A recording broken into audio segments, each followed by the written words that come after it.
Ассаламу алейкум. Алдарыңызда кезекті бейне шалу.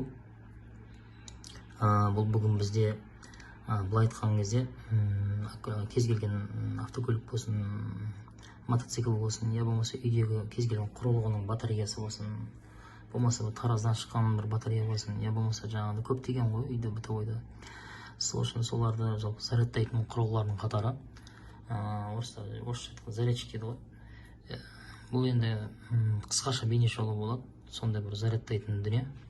Осындай болып келген жартылай сенсорлы 12 әрі 24 вольттық автокөліктердің аккумуляторларында зарядтай береді. Жалпы айтқанда бұл қуаттандырады. Қазір тоққа тығып көрсетсем, қазір өшіп тұр. Тоққа тықпен шиқылдайды. Енді бұны сәл видеоны жақындатпасақ көрінбейді деп ойлаймын. Сәл видеоны жақындатайық.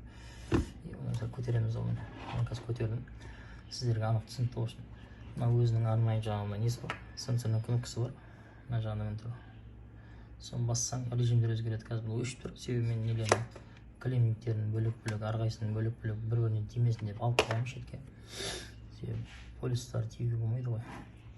Енді мінекей көрсетемін сіздерге. Мынаны бассақ мінекей режим ауысады мінекей. Бірінші жалпы ауыса береді режимдер. Автоматически не тұр жаңа настройкалар.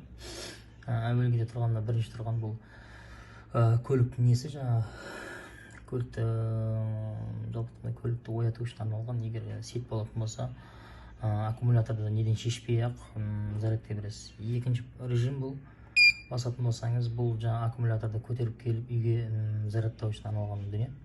Үшіншісі тура жаңағыдай мотоциклдің несін құрылғысын туралайды. Төртіншісі бұл жаңағыдай батареяларды жалпы болмаса жаңағыдай импульстарын, яғни батареялардың несін қуатын реттеп беретін дүниелердің қатары. Мына жерде қат-қатармен жазулар жазып тұр. Бұл деген мынау көп сапалы, көп нелі жаңағы защитада көрсетіп тұр, яғни қорғанысты көрсетіп тұр. Одан кейін мына қысқы жазғы режим, яғни бұл да өзі адаптивті етеді, яғни өзінің керегіне қарай. Айттым ғой, жаңа автоматтандырылған деп сондай. Одан кейін мынау жаңағыдай батареяларды оңалдыратын зат. Әрі импульстарын туралайды. Одан кейін ең шеткісі бұл жаңағыдай бір кемшілік болатын болса, соны реттейтін дүние. Бұл айтқанда мен тұр ғой, интеллигент детекшн деп тұр ғой.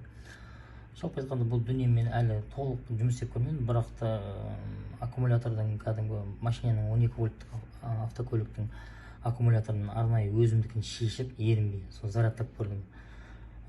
Жалпы айтқан кезде жарты сағат 40 минуттың төңірегінде зарядын толтырды ғой. Көз алдында үйге келіп қойдым.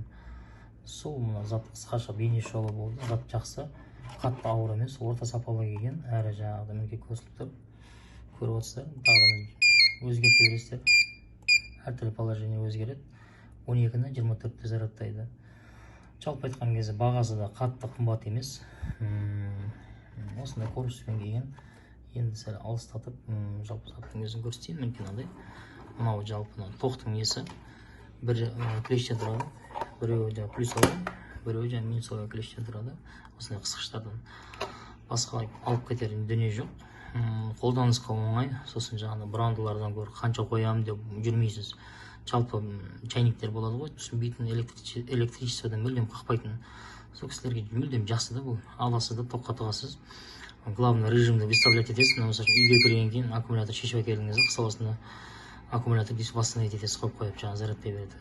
Тура осындай жақсы. И зарядтауы да тез екен. Жалпы егер бейне шоу ұнаса, арнаға тіркеліп, одан кейін барып лайктарыңызды басып, жақсы пікірлеріңізді, шынайы пікірлеріңізді қалдырып кетіңіздер. Назарларыңызға рахмет.